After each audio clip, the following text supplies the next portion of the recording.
प्रेम से बोलिए सच्चे दरबार की। ए भैया नवरातन के टाइम बा, औरत अपना पति से कहतली इतने बाहर जी मानी मोरा बात हो, सैया जी हो आई नवरात हो। तो कहतली किन दी मोबाइल सैया, किन दी मोबाइल सैया सेटिंग कर दी सेट पर, यसो नवरातन में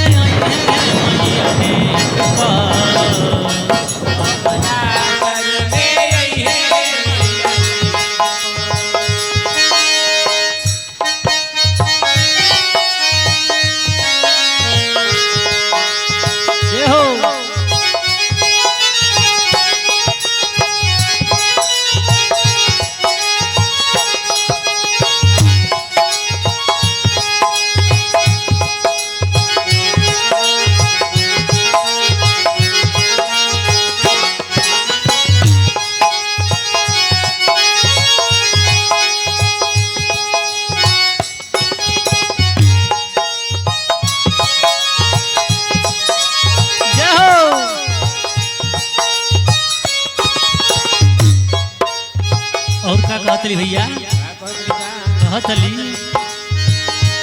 हाँ कहाँ कहाँ बनल बा पंडाल दुर्गा माई के, सर्च करके देखल जाई अपना मोबाइल पे।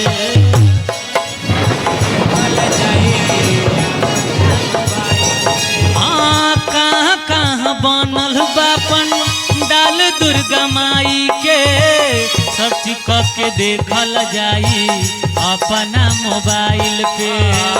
सर्च करके देखल जाई अपना मोबाइल पे। हाँ बाटे अवेलेबल सैया, बाटे अवेलेबल सैया सारा इंटरनेट पर, असो नवरातन में है मैया नेट पर।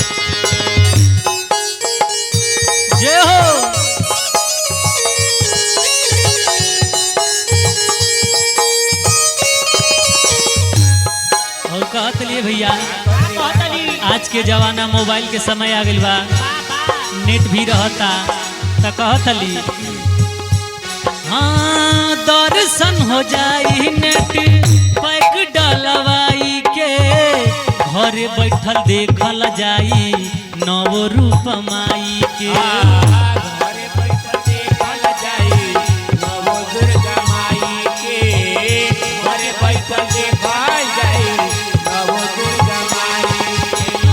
दर्शन हो जाई नेट पैक डलवाई के, घरे बैठल देखल जाई नव रूप माई के।